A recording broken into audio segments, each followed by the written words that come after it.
Hello everyone. आज हम लोग करने जा रहे हैं adolescence learner and adult learner के कैरेक्टरिस्टिक्स। ठीक है, यानी कि कैरेक्टरिस्टिक्स ऑफ लर्नर्स। अब देखो, जो एडोलसेंस लर्नर्स हैं उसको किस हिसाब से डिवाइड किया है। अर्ली एडोलसेंस में 10 से 12 साल तक, मिडिल एडोलसेंस में 12 से 16 साल तक, यानी कि एक तरह से टीनेज ईयर्स हो गए, और लेट एडोलसेंस यानी कि टीनेज के बाद, ठीक है, 16 से 19 ईयर्स तक। तो जनरली इसको क्या बोला जाता है, पीरियड ऑफ ट्रांजिशन। अब इसके बाद आते हैं एडल्ट लर्नर्स। एडल्ट लर्नर्स देखो, उनके बाद यानी कि 19 साल के ऊपर जितने भी लोग होते हैं उनको एडल्ट लर्नर्स बोला जाता है। अब एडल्ट लर्नर्स जो होते हैं जनरली वो मैच्योर होते हैं, सेल्फ डायरेक्टेड होते हैं, इंडिपेंडेंट होते हैं और एक्सपीरियंस्ड होते हैं। ठीक है, अब ये किसने बताया था, मैल्कॉम एस नोएल्स ने। ठीक है, ये नाम याद रख लेना, नहीं भी याद रहता तो ये इतना इंपॉर्टेंट नहीं है। अब हम आ जाते हैं एडोलसेंट और एडल्ट लर्नर्स के बीच में जनरली जो डिफरेंसेस होते हैं और क्या होते हैं उनसे रिलेटेड। देखो, अगर ये चार्ट आप लोग कर लोगे तो आपके लिए काफी इजी हो जाएगा समझना दोनों के कैरेक्टरिस्टिक्स या फिर दोनों में क्या क्या होता है, बिकॉज डिफरेंसेस वाला पोर्शन जो होता है वो आपको सब सिखा देता है। तो सबसे पहले आता है एडोलसेंट लर्नर्स में लर्नर। ठीक है, ये लोग क्या होते हैं, learner is dependent on the teacher for learning. हाँ, ऑब्वियसली आप लोग 19 साल तक किसी टीचर पे ही डिपेंडेंट हो, और इसमें क्या है, लर्नर जो होते हैं सेल्फ मोटिवेटेड होते हैं, सेल्फ डायरेक्टेड होते हैं, तो वो किसी टीचर पे डिपेंडेंट नहीं है। देन इसके बाद आता है रोल ऑफ लर्नर्स एक्सपीरियंस। ठीक है, यानी कि एक्सपीरियंस, उनका जो एक्सपीरियंस होता है उससे रिलेटेड है। तो इसमें है the learner has little experience, it has to be built on more than used as resources. ठीक है, देखो इनके पास क्या होता है, कम एक्सपीरियंस होता है, and the experience of the instructor is more influential.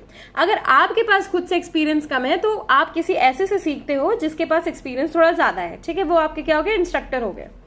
Then इसके बाद आता है learners have a tremendous amount of life experience. Adult learners, आप 19 साल के ऊपर हो जाते हो, आपके पास एक प्रॉपर लाइफ हो चुकी होती है, अच्छी खासी लाइफ जी ली होती है आपने, और आपके पास एक्सपीरियंसेस होते हैं।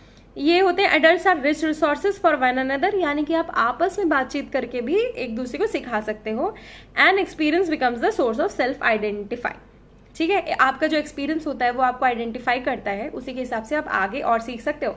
फॉर एग्जाम्पल, आपको ट्रैवल के बारे में नॉलेज करनी है तो आप सामने को ट्रैवलर्स के बीच में एक तो खुद को आइडेंटिफाई करते हो एज अ ट्रैवलर, और फिर इसके बाद आगे आप ऐसे लोगों से बात भी करते हो। ठीक है, same goes with every other subjects. ठीक है, नेक्स्ट इसके बाद आता है ओरिएंटेशन टू लर्निंग। ठीक है, learning is process of acquiring the prescribed subject matter and content units are sequenced according to the logic of the subject matter. अब देखो, जो आपकी लर्निंग है ना, वो किस पे डिपेंड करती है। कोई सब्जेक्ट है, उसके मैटर को आप एक्वायर करो, ठीक है, और वो सीक्वेंशियल फॉर्म में होना चाहिए। यानी कि आपका कोई सब्जेक्ट है, हिस्ट्री, ज्योग्राफी, जैसा भी है, वो एक सीक्वेंस में आपको पढ़ाया जाता है, उस हिसाब से आपको उसको पढ़ना है। इसमें क्या है, learning must have relevance to real life task. ठीक है, आपकी लाइफ में जो जो चल रहा है उससे रिलेटेड है। And learning is organized around life and work and situations rather than subject matter units. ठीक है, लर्निंग जो होती है वो ऑर्गेनाइज्ड होती है अराउंड लाइफ के बीच में, वर्क के बीच में, and situations rather than subject matter units. Then इसके बाद आता है मोटिवेशन फॉर लर्निंग। ठीक है, primarily motivated by external rewards and punishment, competition for grades and the consequence of failure. आपके पास क्या मोटिवेशन है लर्न करने का 19 साल तक? अरे आपको नंबर मिलेंगे, ग्रेड मिलेगी, पास हो जाओगे, फेल हो जाओगे, पनिशमेंट मिल सकती है ना। इसमें क्या है मोटिवेशन, बाय इंटरनल इंसेंटिव्स, आपको अंदर से खुशी मिलती है, रिकॉग्निशन मिलता है, क्वालिटी ऑफ लाइफ आपकी सही होती है। अगर आपकी नौकरी हो जाएगी तो आपकी क्वालिटी ऑफ लाइफ सही हो जाएगी, आपके पास सेल्फ कॉन्फिडेंस आता है, सेल्फ एक्चुअलाइजेशन आता है। The need to know in order to perform more effectively in some aspect of life, one's life is important. अब देखो, आपके पास एक नीड टू नो होनी चाहिए। इधर आपको नीड टू नो की जरूरत नहीं है, इधर आपको you have to know this, आपको नंबर लाने चाहिए। इधर आपके पास नीड होनी चाहिए, तो आप उस चीज को सीखोगे। देन इसके बाद है demand for learning. Learner must balance life responsibilities with the demands of learning. Learner को क्या है, अपने बैलेंस करना चाहिए लाइफ की responsibilities with the demands of learning, है ना। स्कूल जाना है, पढ़ाई करनी है, अपनी क्लास और फिर अपना अदर सब्जेक्ट सब कुछ मेंटेन करना है। इसमें क्या है, learner can devote more time to the demands of learning because responsibilities are minimum. आपके पास एक सब्जेक्ट आता है, इधर आपके पास 6, 7, 8 सब्जेक्ट हो सकते हैं, इधर आपके पास सिर्फ एक सब्जेक्ट होता है, तो उसके लिए आप पूरा टाइम डिवोट कर सकते हो। फॉर एग्जाम्पल, आप डॉक्टरेट के लिए सिर्फ एक सब्जेक्ट में ज्यादा टाइम दे सकते हो, वही चीज है। देन इसके बाद है परमानेंस ऑफ लर्निंग। ठीक है, ये जो होती है सेल्फ इनिशिएटेड होती है and tend to last a long time, ज्यादा लंबे समय तक के लिए होती है। Learning is compulsory and tends to disappear shortly after instruction. ठीक है, इसमें क्या है, इंस्ट्रक्शन के बाद शॉर्टली डिसअपियर हो जाती है। और मुझे लग रहा है कि ये जो है ये उल्टा कर दिया गया है, क्योंकि लर्निंग इसमें है self initiated and tend to last a long time, ये आई थिंक इसका है, यानी कि एडल्ट लर्नर का है। और ये उल्टा लिख दिया है, लर्निंग जो होती कंपलसरी होती है। हाँ, जो एडोलसेंट लर्नर्स होते हैं उनकी लर्निंग जो होती है कंपलसरी होती है और शॉर्टली इंस्ट्रक्शन के बाद डिसअपेयर भी हो जाती है, आपको उसके बाद रेक्टिफिकेशन करना पड़ता है। नेक्स्ट इसके बाद है क्लाइमेट, ठीक है। Tense, low trust, formal, cold, aloof, authority oriented, competitive, judgemental. आपको समझ में आ रहा होगा कि आप जब एडोलसेंस होते हो तो उस टाइम पे पढ़ते हो तो एक पीयर प्रेशर वाली चीज आ जाती है, ठीक है।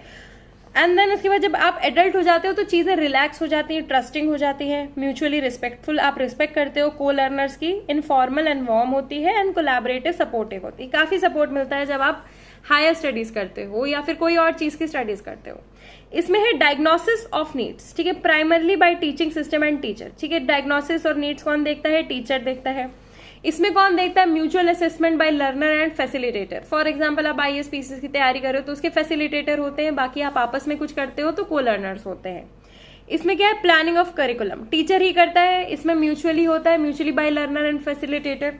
देन इसमें क्या है? Objectives of learning. Objectives of learning क्या होते हैं? आपका पढ़ने का मतलब क्या है? इसमें क्या है? ऑब्जेक्टिव्स कौन सेट करता है? टीचिंग सिस्टम, है ना। जैसे कि CBSE है, ये टीचिंग सिस्टम है, वो सेट करता है। एंड इसमें क्या है? Objectives are predetermined and inflexible. आपको पता है कि आपको 10th क्लास में इतना कोर्स कंप्लीट करना है और इसलिए इनफ्लेक्सिबल होते हैं। इसमें क्या? Objective are set by mutual negotiation and objectives are flexible. आप अपने हिसाब से कोई भी चेंज कर सकते हो बाद में, जरूरी नहीं है कि आपको इस एज तक ये चीजें सीखनी है, ठीक है। तो ये बहुत बड़ा डिफरेंस है। इसके बाद है डिजाइनिंग लर्निंग प्लान्स। इसमें क्या है? Teachers, content plans, fix courses, syllabus होते हैं एंड लॉजिकल सीक्वेंसेस होते हैं, ठीक है। यानी कि टीचर्स जो होते हैं वो क्या करते हैं? लर्निंग प्लान्स को डिटरमाइन करते हैं। इसमें क्या है? लर्निंग कॉन्ट्रैक्ट्स होते हैं, लर्निंग प्रोजेक्ट्स होते हैं, सीक्वेंस बाय रेडीनेस। आप अगर तैयार हो तो आप उस हिसाब से कोई प्रोजेक्ट ले लो और उसको कंप्लीट कर लो। देन इसमें क्या है? Learning activities, passive teaching method like transmitted. हाँ, टीचर पढ़ाता है, एक्टिविटी वही है। इसमें क्या है? एक्टिव लर्निंग मेथड यूज होता है। इसमें क्या है? पैसिव लर्निंग होता है, इसमें एक्टिव लर्निंग होती है। इसमें क्या है? Pace of learning, teachers control timing and pace of learning. इसमें क्या है? Learners influence timing and pace of learning. कौन इन्फ्लुएंस करता है? आप खुद इन्फ्लुएंस करते हो। टीचर डिपेंडेंट होती है, सेल्फ डिपेंडेंट होती है। ये तो आपको समझ में आ ही रहा होगा, तो काफी सारी चीजें इसमें आपको ईजी पड़ रही होंगी। इसके बाद है इसमें इवैल्यूएशन। कौन इवैल्यूएट करता है? टीचर, ठीक है। Norm referenced on a curve with grades, ठीक है। ग्रेड्स के थ्रू टीचर इवैल्यूएट करता है। इसका इवैल्यूएशन क्या है? By learner, collected evidences, validation by peers, facilitators, experts. बहुत सारे लोग इसको इवैल्यूएट करते हैं, है ना। तो और उतना ज्यादा इसमें है नहीं, बट ये है कि देखो आप आपस में इसको इवैल्यूएट करते हो। कोई ना कोई सिस्टम भी होता है इवैल्यूएशन का। अगर आप PhD कर रहे हो तो 19 साल के बाद ही होती है, तो उसमें सिस्टम भी होता है। अदरवाइज ये जो होती है सेल्फ बेस्ड होती है, खुद से होती है। तो आप समझ रहे हो इसका मतलब, ये खुद से होती है ना। एडल्ट लर्निंग खुद से होती है, एडोलसेंस लर्निंग आपको करनी पड़ती है, आप इससे पीछा नहीं छुड़ा सकते हो। तो आई होप आपको ये पोर्शन समझ में आया हो, जिसमें हमने एडल्ट लर्नर्स और एडोलसेंट लर्नर्स के बारे में डिफरेंस वगैरह करा है, ठीक है। आप ये भी समझो कि कैरेक्टरिस्टिक ऑफ लर्निंग क्या इंक्लूड करते हैं एडल्ट लर्नर्स की। ऑटोनॉमस होती है, सेल्फ डायरेक्टेड होती है ना। Lift experience and knowledge, goal oriented होती है, रेलिवेंस ओरिएंटेड होती है, प्रैक्टिकल होती है, सेल्फ रिस्पेक्ट वाली होती है। तो आपको इस चीज से समझ में आ रहा होगा कि जो एक एडल्ट लर्नर है वो क्या क्या चीजें इंक्लूड करता है। लीडरशिप होती है उसमें, है ना। प्रिंसिपल्स ऑफ एडल्ट लर्निंग एक बार देख लो। कैरेक्टरिस्टिक्स तो आपने देख ली, पढ़ ली, समझ ली। अब इसके प्रिंसिपल्स क्या है? Leadership, experience, appeal, respect, novel styles, ठीक है। प्रिंसिपल्स आपको समझ में आ गए हैं। ये सब चीजें हल्की हल्की से आप एक बार पढ़ लेते हो तो आपको इजीली पड़ जाती है समझने के लिए। तो आई होप आपको ये पोर्शन समझ में आया हो, और अगर अच्छा लगा है तो please do like, share, comment and please do subscribe. आगे भी ऐसी वीडियोस आती रहेंगी एंड आपका सपोर्ट इस चैनल को ग्रो करने के लिए बहुत हेल्पफुल होगा। तब तक के लिए थैंक यू।